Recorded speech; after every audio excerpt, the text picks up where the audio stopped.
Assalamualaikum warahmatullahi wabarakatuh.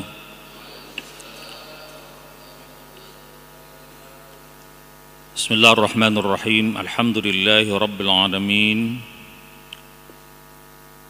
Wassalatu wassalamu ala asyrafil anbiya'i wal mursalin Sayyidina Muhammadin wa ala alihi wa ashabihi wa ummatihi ila yaumiddin. Qala subhanaka la ilma lana illa ma 'allamtana innaka antal alimul hakim. Wa qala rabbi shrah li sadri wa yassir li amri wahlul 'uqdatam min lisani yafqahu qawli. Rabbi yassir lana wa la tu'assir 'alaina minkum ya karim. Ma'asyiral jamaah rahimakumullah, syukur alhamdulillah kita kembali dapat bertemu muka, bermuajahah, berinteraksi, meski tentu dalam suasana masih pandemi, dan mudah-mudahan makin hari ke depan makin landai, dan pada saatnya tidak terlalu lama mudah-mudahan kita bisa beraktivitas seperti biasa. Meski banyak pengamat mengatakan barangkali tidak bisa dikatakan 100% normal, tetapi ada kebiasaan-kebiasaan baru yang boleh jadi itu kepanjangan daripada new normal.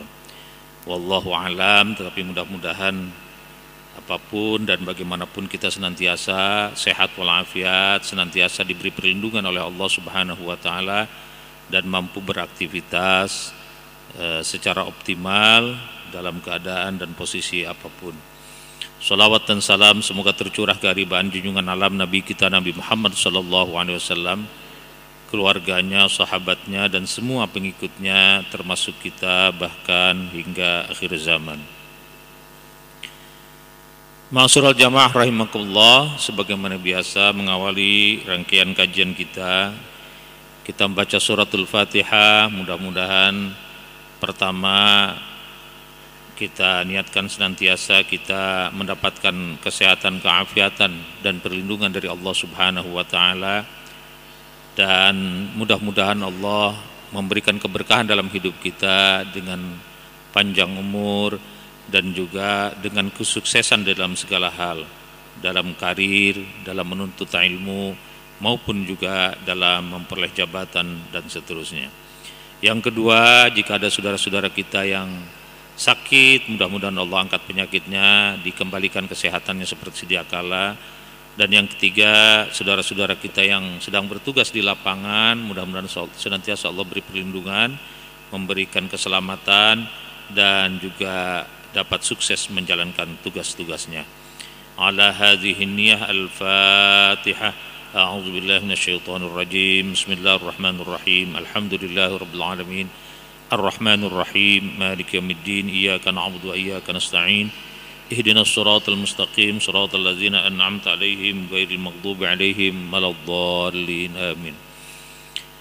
Ma'asyiral jamaah rahimakumullah, kita masih ada di bab husnul khuluq. Ini bab memang cukup penting karena pada dasarnya buah keimanan, buah ibadah itu adalah akhlak, atau baiknya budi pekerti kita, baiknya seluruh rangkaian kehidupan kita. Dan itu kuncinya memang pada akhlak, pada khuluq. Jadi ada kholqon wa khuluqon. Ciptaan Allah berupa fisik, kholqon itu kita alhamdulillah disebut fi ahsani taqwim, sebaik-baik bentuk. Nah, kemudian juga khuluqon yang terkait dengan perilaku. Itu juga mudah-mudahan perilaku kita sebagaimana fisik kita, maka kita juga mudah-mudahan baik, bahkan sangat baik. Karena itu ketika kita bercermin saja, doa kita kan Allahumma kama ahsanta khalqi fahassin khuluqi. Ya Allah, sebagaimana Engkau baguskan, haluskan fisikku, fisik kita semua, maka baguskanlah akhlak kita, perilaku kita. Jadi itu doa kita ketika kita bercermin. yang diajarkan oleh Rasulullah Shallallahu Alaihi Wasallam. Nah bahkan Rasulullah banyak para ulama menyebut memang takaran kehidupan itu ya akhlaknya. Kalau ibadah kan sangat privat, sangat pribadi. Diterima tidaknya itu juga hanya Allah yang menilai.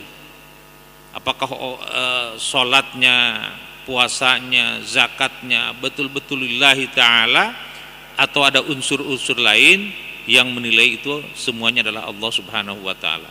Meskipun barangkali di rumah kita bisa contreng, wah udah sholat zuhur, bahkan sunnahnya juga sudah, baik qobliyahnya, ba'diyahnya, habis itu tadarus kita contrengin semua, alhamdulillah.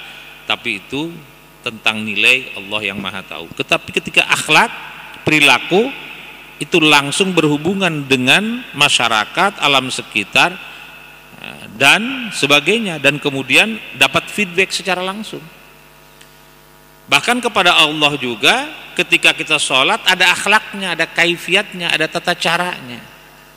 Itu juga akhlak. Karena itu dalam Islam akhlak itu bukan sekedar budi pekerti, perilaku atau etika, tapi juga bagaimana berakhlak kepada Allah.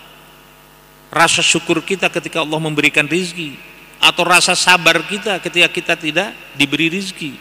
Nah itu semua akhlak kita itu kepada Allah. Nah, ditampakkan dalam perilaku, ya itu bisa dinilai oleh manusia. Walaupun kata kita masa bodoh orang menilai baik atau buruk, tetapi feedback dari orang itu akan ada. Ketika baik, orang akan berbuat baik juga kepada kita. Ketika kita agak tidak baik, mungkin orang juga tidak akan melakukan kebaikan kepada kita. Atau boleh jadi ketika kita berbuat baik kepada orang biasa saja, tapi orang lain yang akan memberikan penilaian, imbalan, dan lain sebagainya. Itu sangat interaktif antara satu orang dengan orang lain, itu karena akhlak. Karena itu tidak aneh kalau ada teks-teks syair misalnya, menurut para ulama, bahwa tinggi rendahnya satu martabat bangsa itu diukur juga dari akhlak bangsa itu.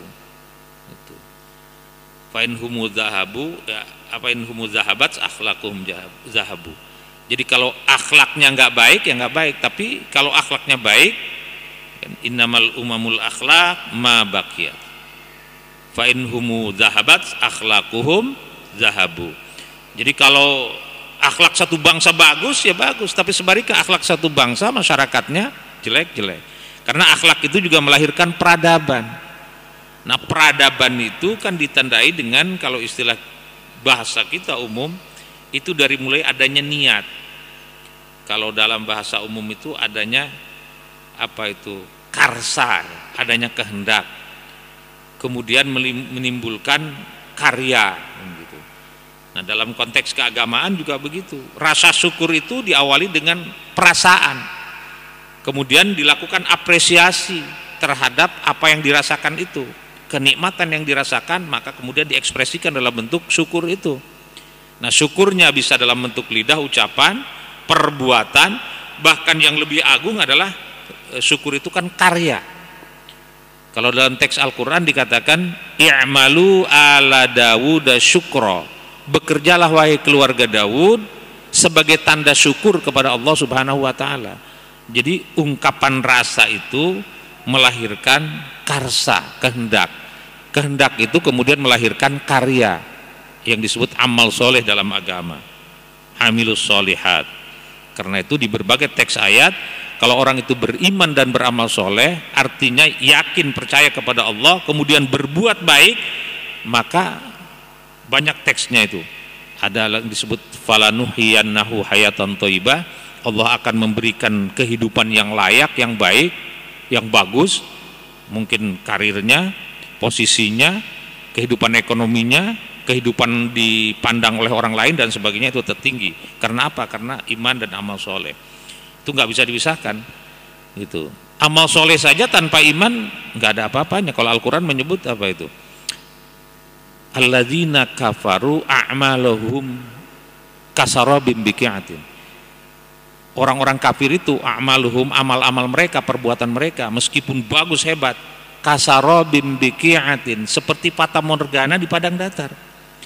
Yahsabuhumudz dzam'anu ma'a, dia melihat seperti ada kilauan air, disangkanya itu air, padahal itu hanya fata morgana. hatta idza ja'ahu, ketika didatangi lam yajidhu syai'an, enggak ada apa-apa itu.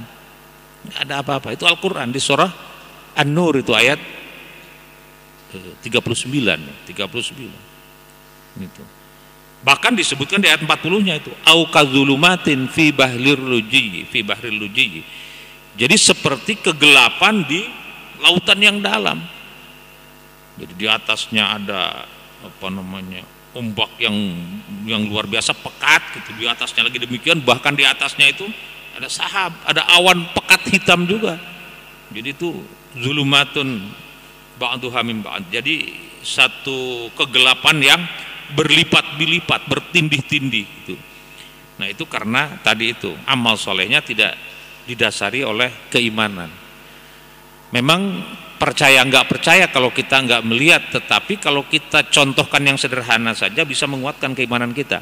Katakanlah, saya sering sampaikan di forum ini, ketika ada anak SD misalnya sekolah, berapapun nilainya, karena dia sekolah daftar ikut kelas 1 bisa naik kelas 2 dan seterusnya, karena dia daftar awalnya, percaya masuk sekolah. Pinter ya pinter, nggak pinter ya nggak pinter. Tapi sebaliknya mungkin ada tukang gembala yang sama-sama umurnya dengan anak sekolah, dia di belakang sekolah, dengar dia semua, ada pinter, cerdas, hebat dia.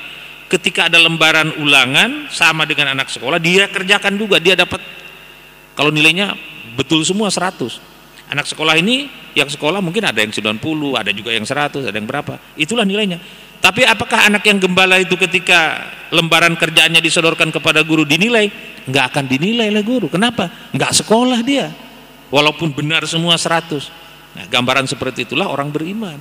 Kalau iman dalam satu sistem, insya Allah seperti apapun, bagus ya bagus, nggak bagus pun kalau kita mohon ampun, diampuni.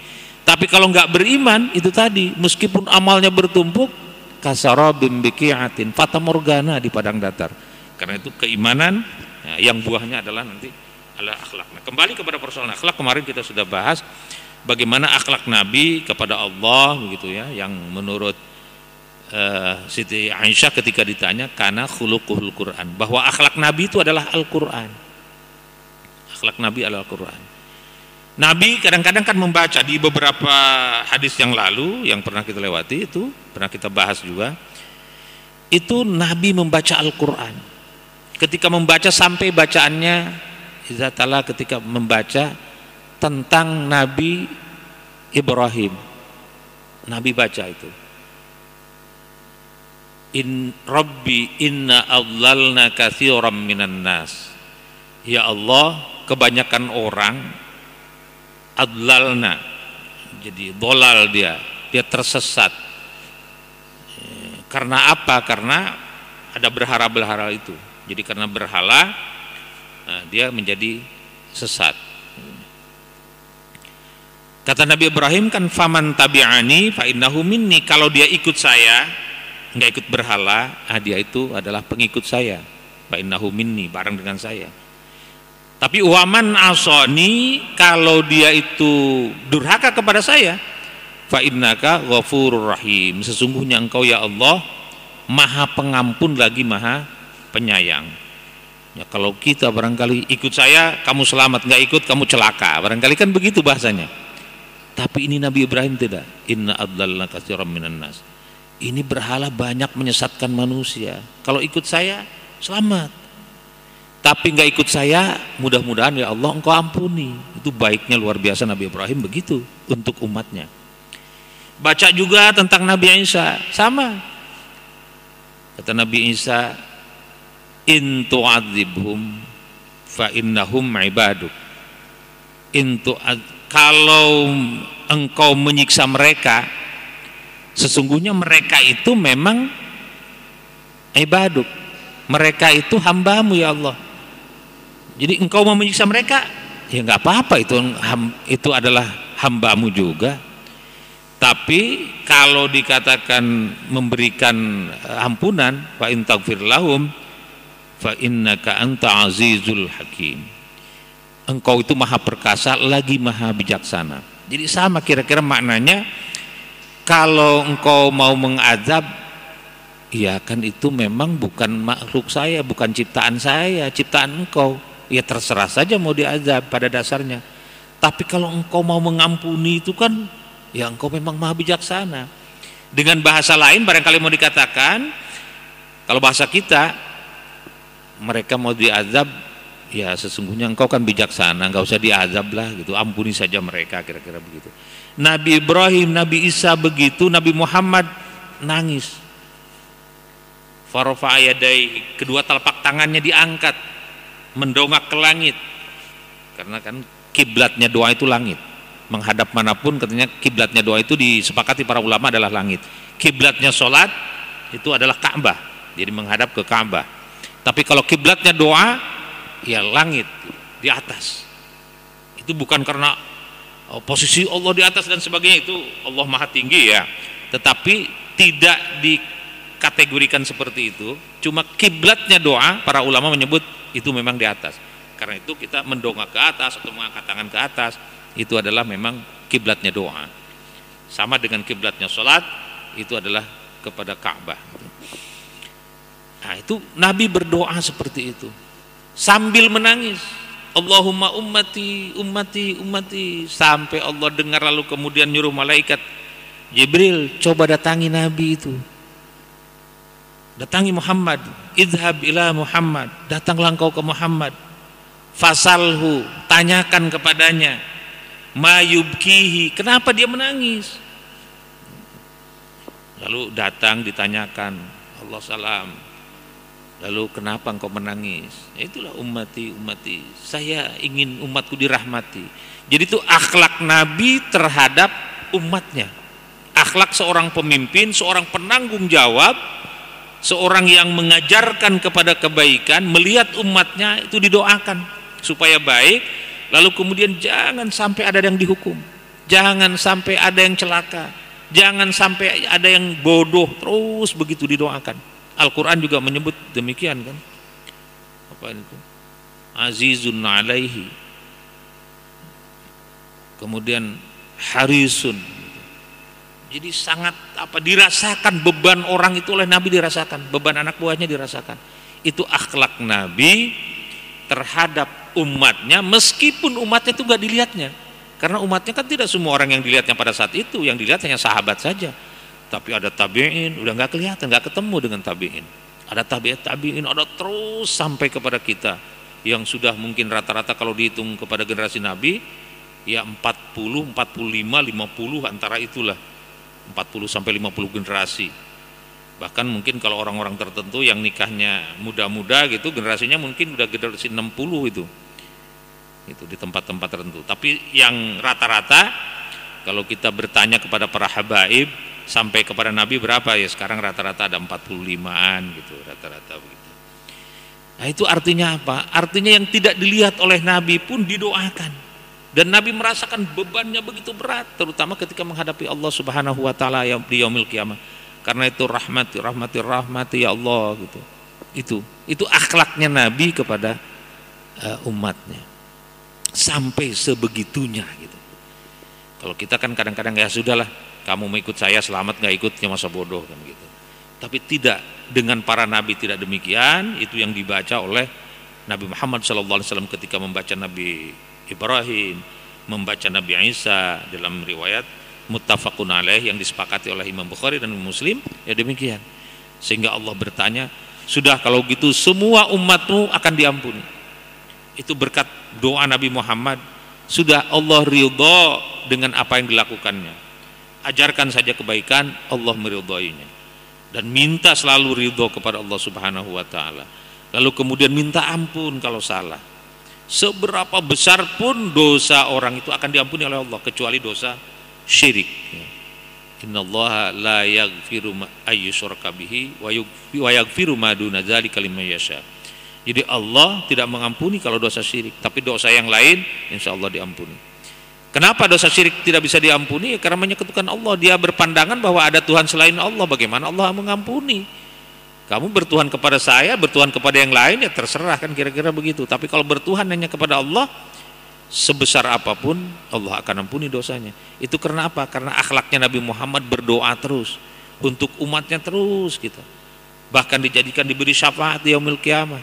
Banyak-banyak baca sholawat. Sholawat kepada Nabi luar biasa. Bahkan akhlak itu nanti kalau di hadis di sini itu disebutkan timbangannya itu lebih berat dibandingkan dengan amal ibadah yang kita lakukan. Ma'asyiral jamaah rahimakumullah, kita baca misalnya hadis tentang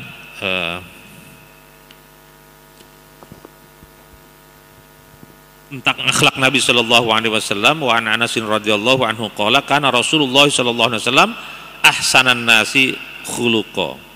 Di teks lain dikatakan ada tambahannya, tapi ini khuluqa. Jadi sangat bagus akhlaknya Nabi itu. Kemudian di teks hadis yang sama diriwayatkan dari Anas bin Malik, masistu di bajan wala hariran alyana min kaffi Rasulillah sallallahu alaihi wasallam. Saya belum pernah bertemu atau memegang satu benda berupa sutra yang tebal maupun yang tipis, yang kasar maupun yang halus, alyana yang lebih halus, lebih lembut min kaffi Rasulillah sallallahu alaihi wasallam daripada tangan Rasulullah sallallahu alaihi wasallam. Ini menggambarkan fisiknya pun Rasulullah itu lembut, halus. Wala syamamtu raihata qattu atyaba min raihati Rasulillah sallallahu alaihi wasallam. Juga saya tidak pernah mencium aroma yang wangi dibandingkan dengan wanginya Rasulullah sallallahu alaihi wasallam. Nah, ini masih fisik sifatnya juga. Walaqad khadamtu Rasulullah sallallahu alaihi wasallam asyra sinin. Saya pernah melayani Rasulullah sallallahu alaihi wasallam 10 tahun. Ya, karena dalam riwayat kan namanya Anas bin Malik ini dibawa oleh pamannya, anak ini baik, pintar, cerdas, umurnya masih 10-an tahun. Rasulullah senang, ya sudah, ikut melayani Rasulullah sampai dengan 20-an tahun umurnya. Sampai Rasulullah wafat, itu Anas bin Malik. Jadi sekretaris Rasulullah sallallahu alaihi wasallam. Gitu. Nah, karena itu dia hafal betul, dan Imam Bukhari hampir rata-rata teks hadisnya itu mengambil dari riwayat Anas bin Malik ini. Karena percaya betul gitu. Kalau nanya sesuatu tanya Anas bin Malik. Sahabat-sahabat tuh banyak bertanya kepada Anas bin Malik. Anas bin Malik ini 10 tahun melayani Rasulullah sallallahu alaihi wasallam, fama qala li qattu uf. Enggak pernah menyatakan atau agak lebih keras daripada itu. Wa qala la syai'in fa'altuhu lima fa'altuhu. Kalau saya melakukan sesuatu, enggak pernah Rasulullah bertanya, "Kenapa lakukan itu?" Wala li syai'in lam af'alhu ala fa'alta kaza. Juga untuk sesuatu yang tidak saya kerjakan, kenapa tidak dikerjakan? Muttafaqun alaih. Hadis ini disepakati oleh para ulama ahli hadis, khususnya Imam Bukhari dan Muslim. Artinya apa? Rasulullah sallallahu alaihi wasallam dalam akhlaknya luar biasa. Sepanjang 10 tahun dia nggak pernah merasa jangankan dimarahi, dicela atau sedikit disesali aja nggak pernah. Nggak pernah mengatakan ketika mengerjakan sesuatu, kenapa kamu mengerjakan ini? Nggak pernah. Atau kenapa kamu diam saja nggak mengerjakan sesuatu? Juga tidak pernah dikatakan oleh Anas bin Malik selama 10 tahun. Artinya betapa Rasulullah sallallahu alaihi wasallam, mungkin Anasnya juga memang orang baik, lalu dia terlihat sungguh-sungguh sehingga tidak pernah ada yang keliru dilakukannya. Sekalipun ada yang salah sedikit misalnya, atau ada yang keliru sedikit, itu bukan karena kesengajaan, tapi mungkin karena ada sesuatu yang dia tidak sanggup lakukan, dan Rasulullah tidak mencelanya, tidak juga mempertanyakannya sama sekali. Jadi artinya dia ridho, dia ikhlas, dan Rasulullah SAW juga merasa bahwa apa yang dilakukan Anas bin Malik adalah seperti itu, dan itulah dalam konteks ini kalau dikatakan antara bos dan anak buah, betapa bosnya ini kepada anak buah tidak pernah memarahi, bahkan tidak pernah menyesalkan tentang sesuatu tindakannya, bahkan juga tidak pernah bertanya kenapa tidak mengerjakan ini, padahal tadi sudah disuruh misalnya begitu.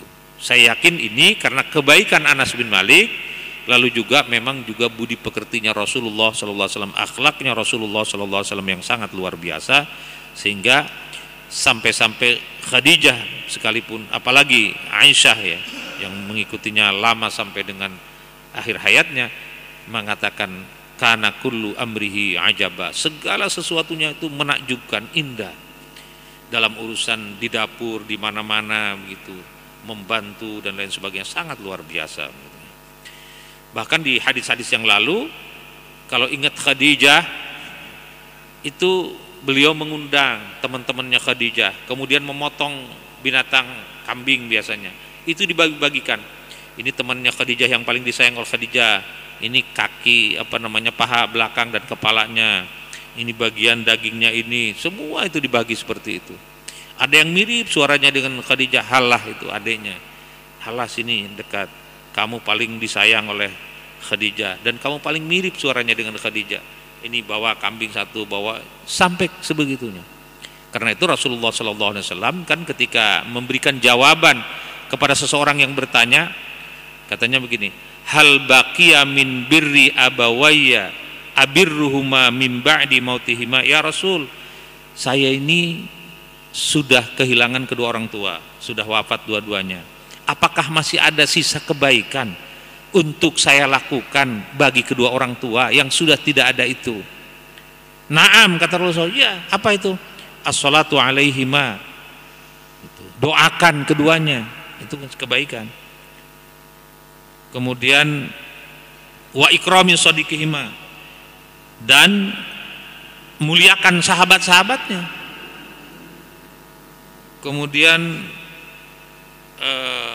as-salatu alaihima wa ikramu shadiqihima wa istighfaru lahuma, mohonkan ampun kepada keduanya. Wa silaturrahim allati la tusallu illa bihima. Jadi juga silaturahim dengan mereka, dengan teman-teman daripada almarhumah itu dari orang tua. Itu adalah kebaikan. Karena itu orang mengumpulkan, apakah alasannya tahlil, alasannya yasin, atau alasannya takziah atau silaturahim, itu banyak ulama menyebut itu sebetulnya adalah birrul walidain, kebaikan untuk orang tua. Jadi mendoakan orang tua, memohonkan ampun untuk orang tua, menghormati shadiqihima, saudara-saudaranya, bersilaturahim dengan saudara-saudaranya. Kalau satu-satu kan panjang ya, dikumpulkan di satu tempat, dijamu dengan baik, itu dalam rangka menghormati itu. Apalagi di situ ada doa-doa, ada zikir-zikir yang baik-baik, kalimat-kalimat thayyibah, itu adalah kebaikan bersama. Dan itu teksnya teks hadis Rasulullah sallallahu alaihi wasallam. Ma'asyiral jamaah rahimakumullah. Kita lanjut misalnya dengan hadis yang lain, dikatakan di sini misalnya an Abi Hurairah radhiyallahu anhu qala su'ila Rasulullah sallallahu alaihi wasallam an aktsari ma yudkhilun nasal jannah.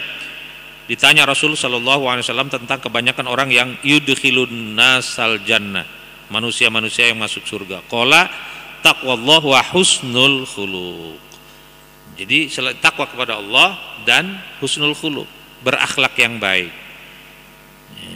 Di teks lain dikatakan akhlak yang baik itu melampaui amal-amal ibadah atau setara dengan setinggi-tingginya ibadah. Kalau di malam hari orang beribadah itu qiyamul lail, itu paling tinggi. Kalau di siang hari adalah puasa. Jadi orang yang shaim dan qaim itu hanya bisa diimbangi, yang rutin, yang istiqomah dengan shaim dan qaimnya itu diimbangi dengan orang yang berakhlak baik. Dalam timbangannya bahkan akhlak baik itu seringkali jauh melebihi apa yang dilaksanakan secara fisik berupa ibadah kepada Allah Subhanahu wa taala. Karena akhlak baik itu bukan saja buah daripada ibadah, buah daripada iman, tetapi juga memberikan kegembiraan kepada orang lain, membuat orang lain itu senang, membuat orang lain terbantu, membuat orang lain melihat kedamaian di dunia karena akhlaknya. Jadi jangan heran, karena itu tadi di awal dikatakan bahwa sebuah negara, sebuah bangsa maju karena akhlaknya, karena peradabannya bagus. Tapi sebaliknya, kalau akhlaknya rusak, negara itu bisa rusak. Kita melihat wallahu alam, jangan-jangan di negara-negara yang rusak sekarang ini karena akhlaknya nggak ada lagi, jelek semua, saling caci, saling maki, itu yang terjadi, dan kemudian perang antar saudara. Ya, karena apa? Karena akhlak tadi tidak diperhatikan. Ma'asyiral jamaah rahimakumullah, ini waktunya tidak terlalu lama lagi. Saya baca satu hadis lagi, kemudian barangkali yang ingin disampaikan. Satu hadis lagi.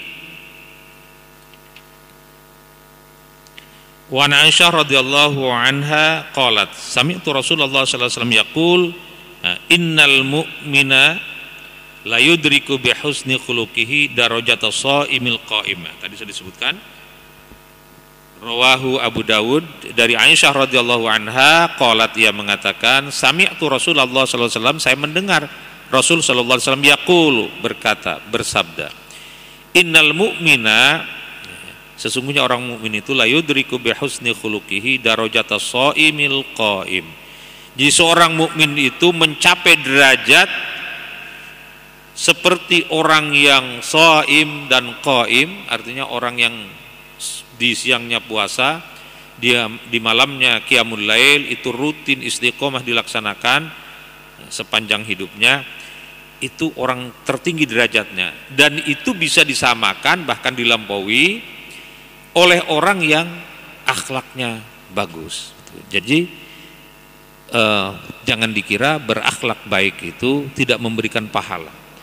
Bahkan di dalam hadis Nabi Shallallahu Alaihi Wasallam itu menurut Aisyah di sini, bahwa bertanya kepada Nabi, Nabi menyampaikan akhlak yang baik itu selevel bahkan bisa lebih baik dibandingkan dengan orang yang istiqomah dalam sholat qiyamul lailnya di sini, maupun orang yang rajin berpuasanya, bukan saja puasa yang wajib itu, tapi tentu puasa-puasa sunnah, bahkan puasa-puasa yang banyak yang diamalkan oleh para ulama maupun katakanlah para nabi, seperti Nabi Daud misalnya yang sehari puasa sehari berbuka.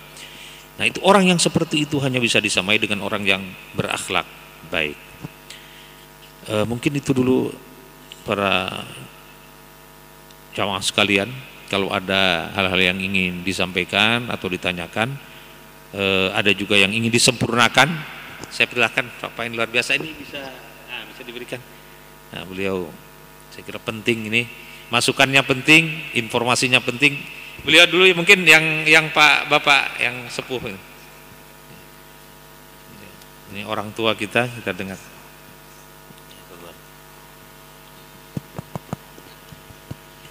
Assalamualaikum warahmatullahi wabarakatuh. Waalaikumsalam warahmatullahi wabarakatuh. Saya mau tanya Ustaz mengenai seorang munafik itu, apa yang di situ apakah mengenai akhlak atau mengenai keimanan Ustaz? Munafik itu ya. Orang munafik itu di mana anunya, stressingnya gitu, keimanannya yang masih belum pas atau akhlaknya yang belum sempurna. Mohon penjelasan Ustaz. Assalamualaikum warahmatullahi wabarakatuh. Waalaikumsalam warahmatullahi wabarakatuh. Ya.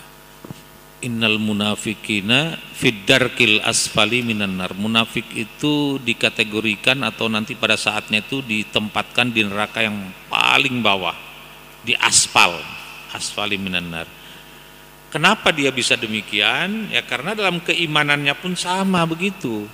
Bukan sekedar akhlaknya, kalau hanya akhlak saja sudah jelas memang di belakang lain, di depan lain. Tapi juga keimanan sama. Karena orang yang membuat Masjid Dirar itu bukan orang kafir, bukan orang yang agamanya Majusi, Nasrani, tapi orang munafik juga. Masjid Dirar itu adalah menyaingi masjid Nabi. Dia bikin masjid supaya orang sholat di situ, padahal orang bukan untuk sholat, tapi untuk mengacaukan masjid yang ada. Di Quran itu ada Masjid Dirar namanya. Itu orang munafik juga. Lalu kemudian banyak kaum-kaum munafik yang bukan saja akhlaknya tadi mengadu domba dan sebagainya, tapi keimanannya, artinya dia beriman kepada Allah, mengaku di hadapan orang begitu, di hadapan Nabi begitu, saya beriman, tapi di belakang tidak. Bahkan di belakang itu dibuang itu keimanannya, kemudian dia jadikan adu domba dan lain sebagainya. Jadi kalau kita simpulkan, seandainya dia tetap mengatakan iman di mana-mana, tetapi ketika mengadu domba, ketika ke belakang, apalagi yang diadu dombanya adalah Nabi dan sahabat-sahabatnya, itu pasti dia tidak beriman. Kenapa pasti tidak beriman? Karena iman kepada Allah nggak sempurna, harus juga iman kepada Nabi. Ini tidak iman kepada Nabi, bahkan menjelek-jelekan Nabi, bahkan di belakang itu justru ingin mencelakai Nabi. Jadi jelas itu tidak beriman meski pengakuannya iman. Nah, dalam konteks kehidupan kita juga ini harus diwaspadai. Karena apa? Karena kita yakin kepada Allah. Kalau iqrarun bil lisan, kita sudah katakan dalam hati, kita rasakan, kita akui tentang Allah, tentang malaikat, tentang kitab, tentang Rasul, tentang hari akhir, yaumil qiyamah, tentang takdir gitu. Tapi kemudian nggak percaya, ini nggak yakin saya begini, itu kan jadi berubah keyakinan gitu. Nah karena itu kan kenapa orang harus yakin? Ya karena sesuai dengan iman dan ilmu. Ada orang yang karena ilmunya menjadi ilmal yakin. Ada orang yang kalau Abu Bakar mengatakan apapun yang dikatakan Muhammad, dia katakan Muhammad pasti benar karena dari kecil dia menyaksikan. Umurnya hampir sama, beda 1 tahun saja. Dari kecil berbarengan, pasti benar, iman dia. Nah, iman kepada Allah, iman kepada Rasul, benar pasti. Nah ini ragu misalnya, nggak benar kali Muhammad, nah, sudah berarti keimanannya sudah hancur runtuh. Oh ini nggak benar. Tapi ada orang ragu dengan hadisnya, bukan nabinya, dengan hadisnya ini sahih apa tidak, ditelusuri. Tapi bukan kita tentang, tapi kita nggak nyari. Nah itu salah juga, kita nyari. Benar enggak ini hadisnya misalnya. Oh kalau hadisnya ini benar tapi kok artinya begini, tanya lagi tafsirnya seperti apa. Ya, begitu. Jangan sampai meragukan ini ucapan nabinya, tidak. Tapi ini misalnya hadis, oh sudah benar hadis. Mungkin saya yang keliru memahaminya, bisa begitu. Nah supaya tidak merusak akidahnya tadi, keimanannya tadi. Jadi orang munafik itu jelas bukan hanya akhlaknya, karena akhlak itu akibat dari keyakinan dia yang salah, yang tidak yakin sebetulnya kepada Allah, tapi juga memang pangkalnya, pokoknya itu imannya tidak ada. Karena itu di teks Al-Quran, sholat pun malas-malas itu bukan karena malas sholat, tapi sebetulnya dia nggak yakin. Muzabzabina baina dzalik, keyakinannya itu ragu, ini benar enggak ini. Kalau beruntung, wah dikatakan ini benar. Kalau lagi rugi, Tuhan nggak benar. Nah itu kan berarti nggak benar keyakinannya. Harusnya baik, buruk, takdir itu dari Allah gitu. Ada kalanya memang hari ini kita diuji. Nah kalau kita diuji tetap yakin kepada Allah, kan kita yahdi qalba, diberi petunjuk, yakin, lulus. Nah, ada kalanya memang ada hikmahnya, karena Allah mengutus orang seperti Rasul. Rasul itu ya dinistakan dan sebagainya, itu bagian daripada tugasnya. Kalau kita menjadi pesuruh orang, mohon maaf, itu kan siap dimarahi, siap disuruh-suruh, siap jungkir balik, seperti itu. Pesuruh Allah juga sama. Nabi itu kadang-kadang harus menghadapi lika-liku yang luar biasa. Yakin nggak kepada Allah? Yakin, tapi syariatnya harus dijalani. Kenapa hijrah harus tidurnya diganti oleh sepupunya Ali bin Abi Thalib? Seolah-olah Nabi kok nggak yakin sih? Bukan nggak yakin, tapi itu syariat. Harus ngumpet juga, nggak petantang petenteng gitu. Kalau Umar kan siapa mau mati mau apa ayo.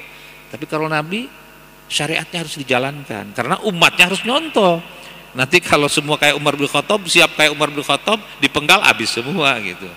Karena nggak tahu kita takdir kita kan. Nabi tahu takdir, tetapi Nabi melakukan syariat-syariat itu. Karena itu syariat kita dikatakan kalau ada pandemi di satu tempat kita jangan ke situ. Kalau di tempat kita ada, ya kita jangan keluar kan gitu. Lindungi diri kita, ya ada masker, ada APD, ada macam-macam, itu ada syariat. Syariat itu bagian daripada iman juga. Bahwa kemudian Allah ternyata mentakdirkan kita udah segala macam dipakai kena juga, itu takdir. Nggak pakai apa-apa nggak kena juga, ya takdir juga kan gitu.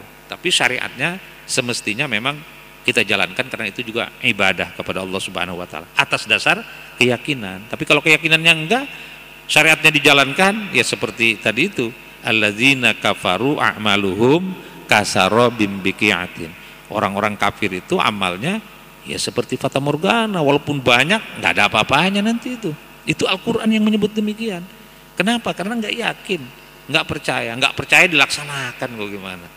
Itu walaupun benar jadi dapat, tapi kan nggak ada manfaatnya. Saya kira begitu. Jadi orang munafik jelas imannya salah, jelas tidak ada imannya kalau kita sebut. Kenapa? Ya kemudian berperilakunya seperti itu, mengadu domba dan sebagainya. Ada juga orang beriman tapi mengadu domba karena apa? Bukan karena atas iman, tapi karena ingin sesuatu, ingin dapat rezeki, dapat apa, adu domba. Jadi wallahu alam, waktunya sudah Isya. Mohon maaf kalau ada kekurangan, terima kasih. Mudah-mudahan menjadi masukan buat saya juga, introspeksi buat kita semua. Mudah-mudahan kita menjadi orang-orang yang berakhlak mulia.